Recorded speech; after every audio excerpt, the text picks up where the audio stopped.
Welcome to the Running Network Show. Join us each time as we explore the people, the places, and the events that shape our great sport. Hello, everyone. This is Gary Morgan and Larry Eder here at the Houston Women's Olympic Marathon Trials. And the race just finished a couple hours ago, and we're going to let you know what went on with it. So, Larry, what do you think about the women's race? I think the women's race was probably more exciting than the men's. It was great theater. You had Dina Castor, who is an Olympic medalist, American record holder, had a baby 10 months ago. She was in it. You had Desi Davila, the heir apparent, who streamed at 2:22 at Boston, and people were just wondering how fast she should go. You had Shalane Flanagan, who had only run one marathon before, and she finished second to women who have run 2:18 and 2:19 at ING. And you had Kara Goucher, who had a baby 16 months ago, plus another 178 women. So think about that. There was really probably 10 or 12 women who could have played in the race, but it came down to four. It came down to Amy Hastings, who has had huge improvements. She's only run one marathon, but she ran 2:26 at Honda London last year. Honda LA last year, not Honda London. Sorry about that. Get those guys messed up. But Amy ran a gutty race there, and she ran 2:26. So she has some wheels. And she got down to, 15:08 in the 5 this summer. Yeah, she has a couple good 10s. She's fast. Yeah. But Shalane and Kara are training together, which I think is big, and they're under the watchful eyes of Jerry Shoemaker, the former coach at Wisconsin, Go Badgers, and he's, the guy that Alberto brought in to help him with the Nike Oregon project. There's several groups at the Nike Oregon project, and what that project's about is getting people on the team and also to win medals. I think the race went the way Desi and Shalane controlled everything. What it was about is getting them to 22, 23 miles, seeing who was there, and deciding if they were going to, beat each other up a little bit. And I was kind of betting on, I thought Desi would put the hammer down a little bit, but Shalane showed me something too, which was, I knew she's a good track athlete, but she's actually been doing Jerry's workouts, because you saw between 22 and 24 miles, she's the one who looked great. And when she moved, that party was over. Desi had some cramps. Yep, Again, she's struggling a little bit. She's struggling a little bit. It was kind of like, should I push again or just, protect this spot? And I went back and forth on it, and my calves were just cramping up and tight. And ultimately, it was just like, all right, relax. Not relax, but finish it up and get the job done. And so I just, I didn't really have enough confidence in being able to catch Shalane and then making another surge. And I didn't want to lose the spot that I had. I think also the food chain in terms of racing, Shalane and Desi have raced against each other 5 times before today, and Shalane's won each time. There's a little bit of, when you compete and stuff like that, kind of where you're at on that whole food chain. And at 22, 23 miles, you've made a team. You're not feeling that good. And you try to decide, am I going to go after her or am I going to make the team? You're going to try to make the team, Yes. Yeah. Shalane took off. She looks smooth. Shalane can run 2:21 right now. She's got the wheels. She'll do it when she has to, which is London. And she is a medal contender. Kara Goucher was probably 2 months short on her training. Oh, yeah. But Kara's got something that a lot of the other girls don't. She is one of the most competitive people that I've ever seen. I was just trying to get to the finish line, basically. I never really imagined myself winning this race based on sort of my short period of time to train for it. And I had definitely run outside of my fitness for a few miles trying to get away from Amy. And so the last mile I was really just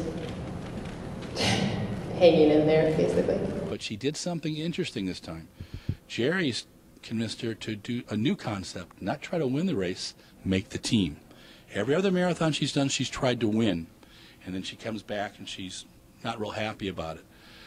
She's got the ability to do it, and she's also someone like a Meb, who is one of those people who, when they get in the races, can actually win medals. There's something about the people who can actually win medals and people who can race fast. I'd rather have people on our team who can win medals, right. And that's what we've got. Desi is extremely talented. She's got 3 Olympics. Shalane, she's got 2. She'll do very well this time if she has a medal this time or the next. Kara's probably got 2 as well. What does that make you think about how fast you might be able to run this race?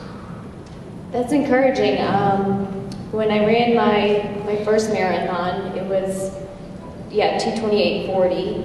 But I knew on that day I was in better shape, so I knew I was capable of something like this. And I believe I'm capable of something even faster, because this was tactical and we were all over the board with some of our splits, but it just shows that there's more work to be done, and to put myself in contention in London.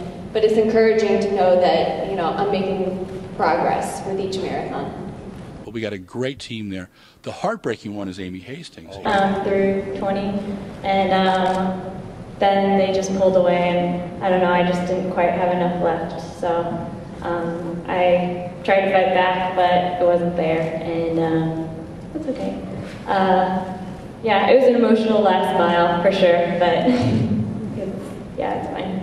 Amy came so close, and she just did very, very well. She's one of the real talents, but I think Amy may come back and make it in the 10. Yeah, she's got 5 and 10 left. Yeah, she's got 5 and 10 left. Dina Castor took 6th, 10 months after having a baby, and I think Dina's training is, and from what Terrence said, training's going really well. So let's see her back on the track. Yes. You know, she is.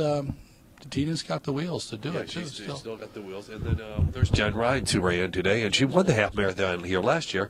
But now, and she said, you know, she did not run the race she wanted. No, I think my best chances are just the half down. I think it's probably just not my thing. So I wanted to finish and gave it everything I had, but it just probably not my best event. How many marathons do you run now? 1 or 2? I think this would be the 8th. The 8th? Okay, yeah. You run that many. So I've only had 2 good ones out of 8. So I'm just thinking. You know by now if you're running. I wanted to give it kind of one more try because I've been feeling really strong the past couple years in my training.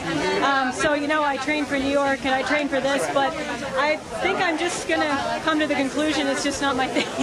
Did you change your training at all?